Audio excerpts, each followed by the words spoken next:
Hey everyone, welcome to Social's Lifestyle Podcast. I'm Gabe. I'm Christian. And we are advocates of the cannabis community, promoting education and information to cannabis users and non-users alike.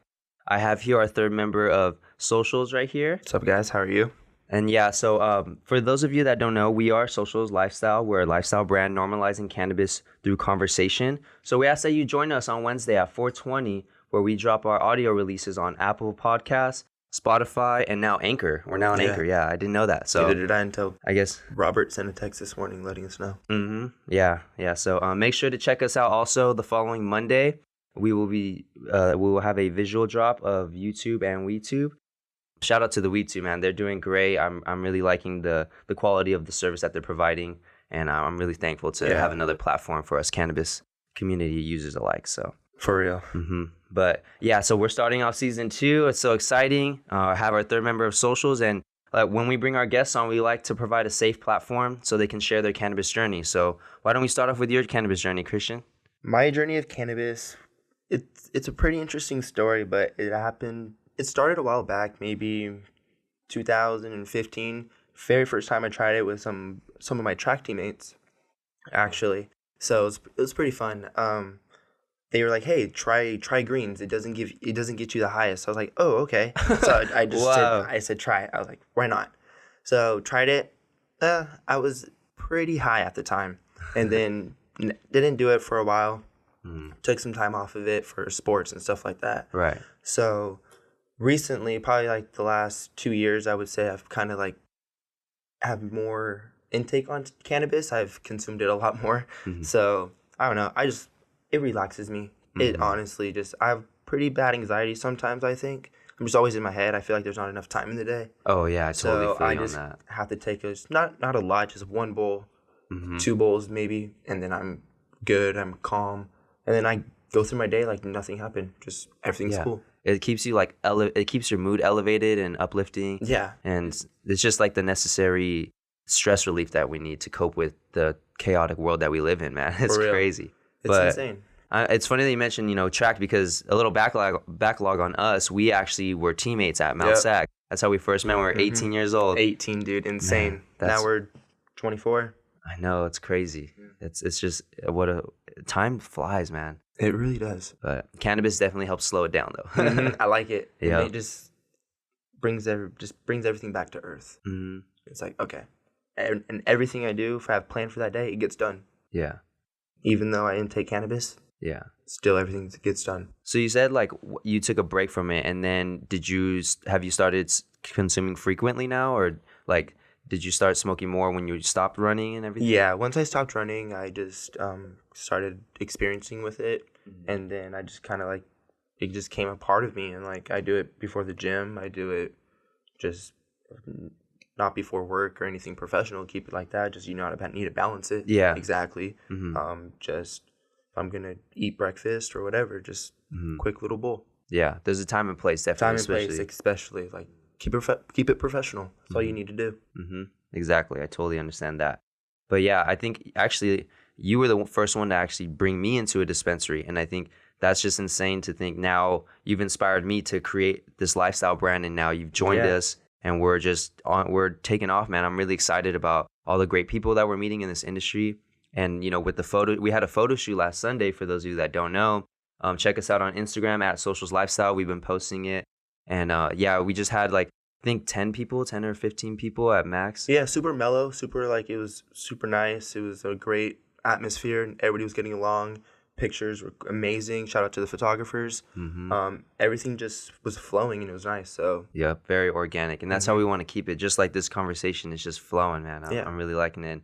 Yeah, we have a really great friendship, and I'm just glad to see that prosper into this lifestyle brand, and we're pushing this. Yeah, I'm excited. Yeah, everyone's really liking us, and we appreciate all of your support. So there's a lot of big things going on right now in today's cannabis world too. Literally today. Today is amazing.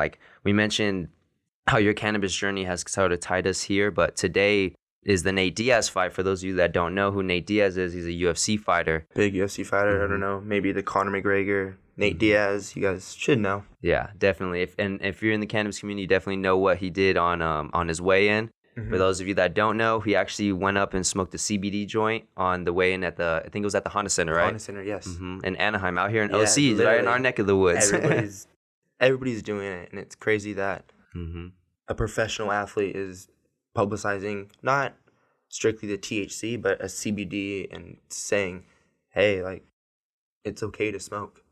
Like, respect it or don't mess with me, basically. Yeah, and I think that also he's showing that he uses cannabis to balance his life.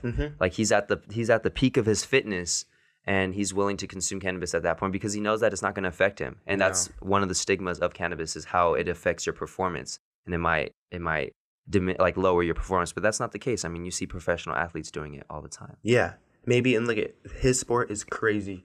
He's getting hit in the head how many times? Oh man, maybe he needs that cannabis. Maybe he actually needs it to get by, or just to relax his body or relax anything. Yeah, it could be your body, your mind, or your spirit. That's just the way I see it. It could be any of those three. I remember hearing something saying like a football player after their games, it feels like they got hit by a school bus. Really? Imagine what it feels like after a UFC fighter. I don't know. I haven't heard anything about it, but imagine. Gnarly. I could only imagine. We gotta get Nate Diaz on For here, real. man. Get him to share his story. See what it feels insane. like. He's a local boy. I know. Oh, he is? I didn't know that. Where is he from? I knew he was, I think, from like Stockton area. Oh, and okay. Then he kind of moved down here. I heard he had a couple houses down in like Southern California, but I don't know where. Certainly. I see. Yeah. It's funny that like you mentioned the cannabis lifestyle. Like I want to talk about how we get more in depth on how you balance it in your life. So when you have a very stressful day, do you consume more or less, or does it affect you depending on your level of stress? When I'm super stressed, I rarely consume it because I'm already kind of in my head. I just don't want to just mess with it even more, kind of take advantage of it. So I kind of just deal with it, roll with it, and then it slowly goes away. And at the end of the day, before I go to bed, I'll usually take like a couple hits. That's cool. But nothing like over dramatically. Yeah, I feel that. I've had my fair share of experiences or times where you do consume in mass amounts, and it just sort of like you wake up the next day and just not feeling too excited. Your head hurts, you're groggy, and it's just like, and you're just like, why? And your stomach hurts after all the munchies. Yeah, yes. Oh man, especially like late night munchies. Like I get like a burning like heartburn sensation or something. I don't know. Yeah, because you eat all the. By the way, like, if you guys don't know, we are roommates. Oh yeah. So, yeah, we eat some pretty gnarly stuff. We don't know how, but man, I don't know. I remember one time I made an ice cream.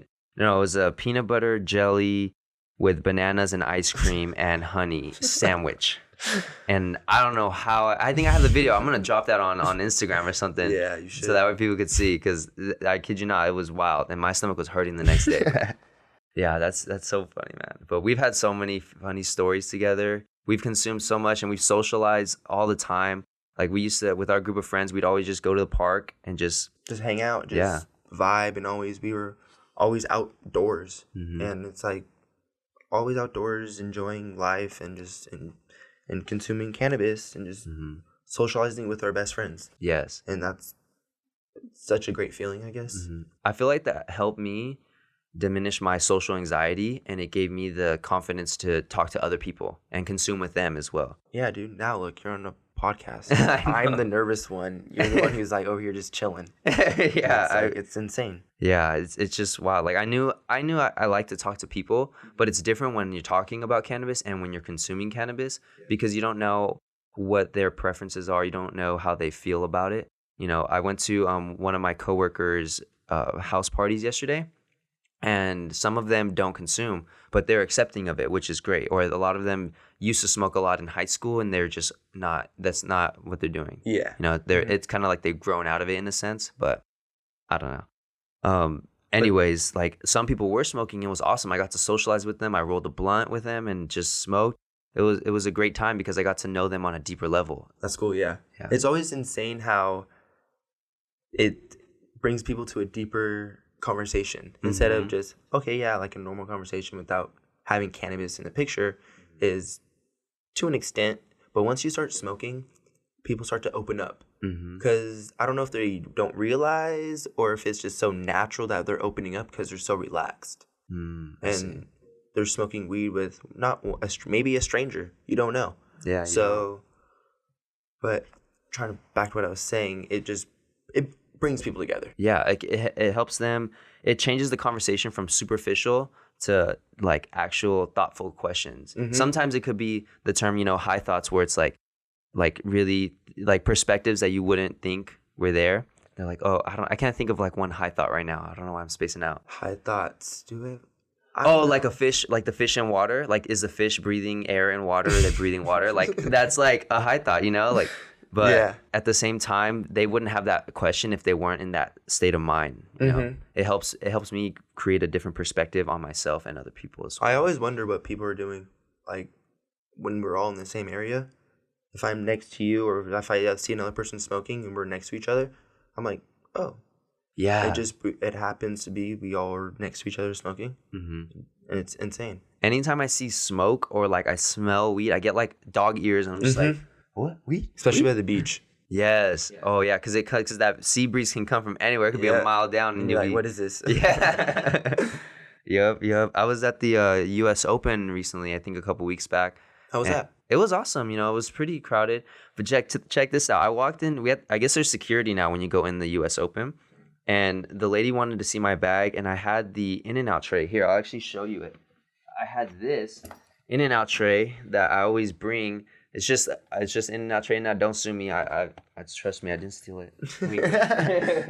But I put a lot of cannabis brands on there. I put like G-Pen. I put Source Cannabis. I put the Weed Tube on there. Like any brands of the CEOs I've met or people that I've met that are in it, I want to support them. So when I was in the security, the lady opened it up and she was like, what is that? And I'm like, oh, you don't recognize it? It's a tray.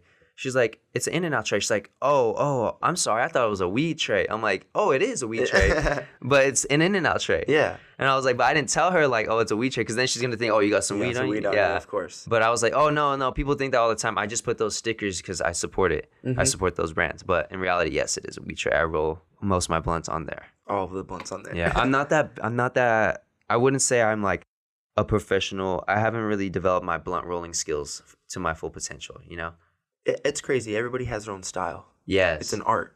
Everybody has their own style, and I like seeing what other people how their different styles of rolling. Like some of our good friends roll some pretty big, like fat blunts, fat backwoods, even big like fat J's. Yeah, I've seen you roll like a 3.6 or 3.8. Remember that one time? But that was in a hemp blunt. Oh, that's true. So hemp blunts are a little bit bigger. Because you can make it that big because the wrap's bigger. Yeah, it's like the CBD, the CBD wraps. I think it was the Royal Blunts. Royal Blunts. Yeah, no, Royal hemp blunt wraps, whatever.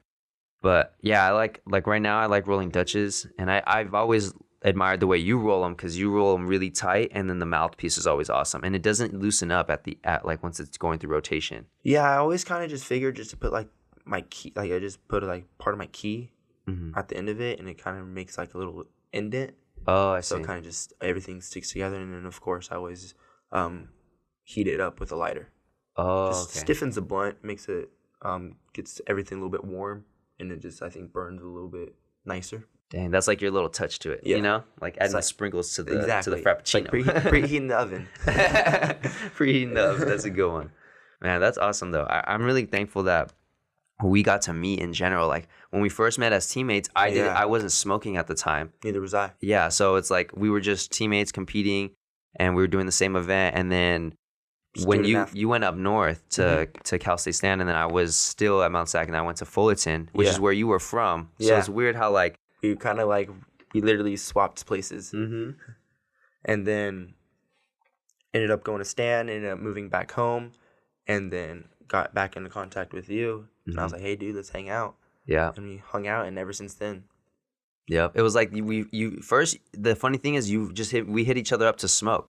Because it was right around the time I started consuming frequently, like December of 2016, I think, or 2015. I don't remember exactly. But right around that month, that's when you hit me up, and we started just consuming. You took me to my first dispensary. Yeah. And I was just amazed. It looked like a candy store. That was like my best way of describing it. It was. And it was just, it's insane how now everything, clinics have changed. Oh my gosh. Yeah. It's totally different. Totally different. Even if it's like legal or illegal, both of them have changed on different levels. Yeah. You know what I mean? And a lot of them have been getting shut down, especially in like the Orange County, LA area in terms of illegal shops. And then the legal ones are getting bought out. So it's like they're flipping left and right regardless, you know? Yeah, and then place down the street from our house. Oh, yeah. Yeah. Mm-hmm. That place got closed, and it's... Really? I didn't know that. Yeah, they got closed. I drove by yesterday. A big wooden door. Whoa. Yeah, with a big red sign saying danger, warning. Whoa. And I was like, all right, just keep driving. Wow, man. I did not know that. Yeah. That's crazy. It's getting rough out there. Mm-hmm. The war is not over, definitely. But Yeah. I'm excited for everything that's going on. You know, we have a lot of big events going on this month, next month. Today even. You got a whole full plate on your hands today. Yeah, today is a busy day. It's Saturday, you know, like we said, the Nate Diaz fight is happening. He is throwing an after party hosted by the Cannabis Talk 101 at Blush Nightclub. So be sure to check that out if you guys want to head out there. I think it's from 8:30 to 2:30 p.m. But I will be going to Blunt Talks. It's an all-woman led panel about it's like the CEOs of these really big and well-known brands. These women are so powerful. They've been in cannabis for like 10 plus years. That's on awesome. All scales, and they have so much experience and knowledge. And it's almost like it's a TED Talks of cannabis and like the inside on what the industry is like. There's gonna be so much knowledge there, dude. Dude, yeah, that's why I love it. You better bring a notebook. I know. I'm gonna bring this thing right here. I got to, and then I got to record it. Got to bring that GoPro. Yeah, bring the GoPro. Yeah, hopefully get like a nice camera in, just to get some more content. You know, it's all about providing that quality content of people promoting the education of cannabis, because there's a lot of misinformation out there. You know, and we've been taught for decades of this reefer madness and all of like. I was reading like a research article recently on. They're still trying to say that cannabis is dangerous for you, and I'm just there's gonna be those people that say, yes, alcohol is bad for you. Yes, and smoking is naturally it's bad for you. But there's always been people that say, no, it's horrible. It's scary. It's dangerous. That's true. That's true. And I want to understand why they have that perspective. And that way, if I can understand their perspective, maybe I can provide some information that might help them. Not necessarily hit them with cannabis facts, but hit them with the information they need that will make them have that aha moment. Yeah. Because you don't have to necessarily smoke cannabis to understand that it can benefit people's lives. That's very true. So that'd be cool to get one of those try to get on the podcast. Get them on the podcast. Yeah, it would be I'm not trying to have a heated debate, but I am trying to talk, you know? Exactly, because when you communicate, I mean, Dr. Martin Luther King said it best, like people who don't understand each other, it's because they fear each other. They fear each other because they don't communicate with each other. So when you start communicating, then you diminish the fear, and then you emphasize the understanding. And it's just, I don't know why I went all like philosophical there. Oh man, it's just, I'm so inspired, man. Cannabis, we were smoking earlier, and it just... Yeah, cannabis it's amazing. It's just, I really think people who do consume it and who don't consume it, they can still get along. Oh, yes. Even if like they don't like the smell, there's different ways you can drink it, you can eat it, you can vaporize it.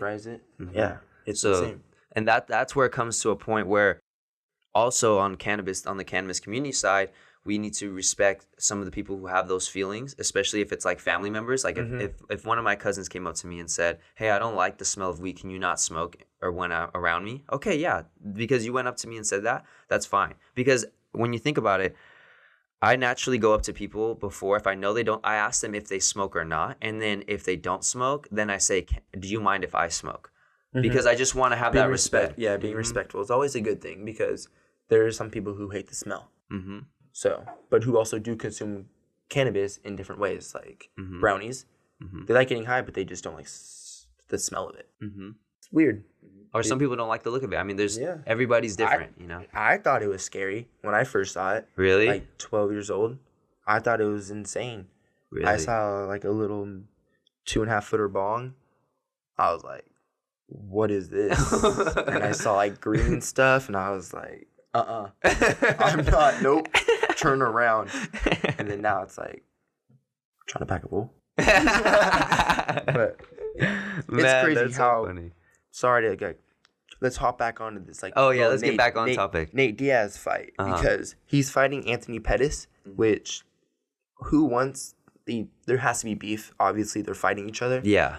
Plus the money. Yeah. But he quoted saying, we're not cool. Nate Diaz and I are not friends, but I'm still going to spark a J with him. Okay. That just shows you're able, like, they're going to be fighting for hopefully a good amount of time, but hopefully it's like a good fight, but they're still going to be getting the crap beat out of them. And then they're still going to be like, hey, let's smoke a J respectfully. That's what's awesome. And that what shows that cannabis resembles peace, respect, and unity, because he's saying, look, listen, we both have a job to do, because the fighting is their job. It is their life. It's their life. No, it's part of their life, and it's their job. But cannabis can also be the other half of that life, or just a fraction of a piece in that life of that person. So what I'm saying is, since both of them both respect cannabis enough, they're willing to say, no matter what's going on here, after all what's said and done, let's end it off on a good note with cannabis. Yeah. And that's the best note to end it off with, man. That just like just how he was doing it, just how Nate Diaz was smoking the CBD joint. Yes, it was CBD, but he quoted in the post-interview saying, I saved the THC after the fight. Hey. Because he knows he has to balance it. He's getting ready for a big fight. His body has to be prepared, but he's always consumed cannabis, so he needs to keep that little seed of it, which is the CBD, in his body. And I like how you said seed. Yeah, it's still a little seed. Yeah, because you gotta have it in your body in order to, like, it doesn't necessarily have to be THC. Yeah, right. That's true, because I'm starting to see a lot more studies where if you're consuming too much amounts of THC, then start smoking the CBD and it will balance out your high. And I didn't know that. And now I'm like, okay, I want to try that out. I think at an event I tried it. Like I tried a CBD dab.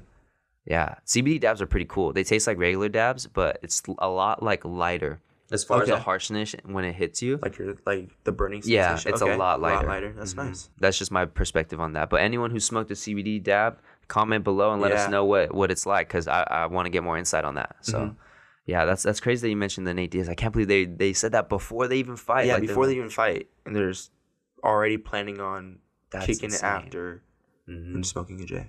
Dang, I wonder if he's gonna be at his after party then. At Nate Diaz after party. That would be gnarly. Dude, that would be insane. We might have to go to get that. We might have to go. I know if you repost the Cannabis Talks post, you could get in for free before 10. So that's like a thing. Yeah, if anyone's trying to do that, make sure you do that. Little insider right there. Yeah, exactly.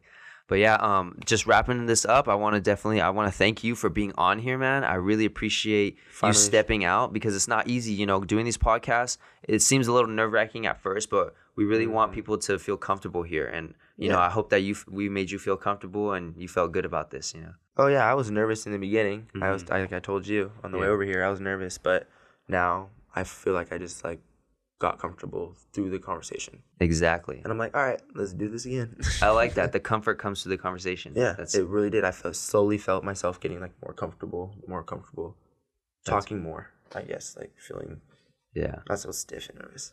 And we're not all just about talking. We like to do active stuff too. So we got that hike, Koala Puffs, actually. Shout out to @Koala Puffs. She's throwing a hike on, I think, Sunday the 1st, or is that the 31st? I'm not sure. It's either Sunday or Monday. It's either Sunday or Monday. I forgot, but it's from 12 to 3 in LA, and we're going to be going to that. That's going to be awesome. Yeah, so if you see us out there, feel free to say hi. Yep. Say what's up. Exactly. So yeah, thank you for tuning in for Season 2, Episode 1 of Socials Lifestyle Podcast. I'm Gabe. I'm Christian. And we'll see you next time. Thanks, guys.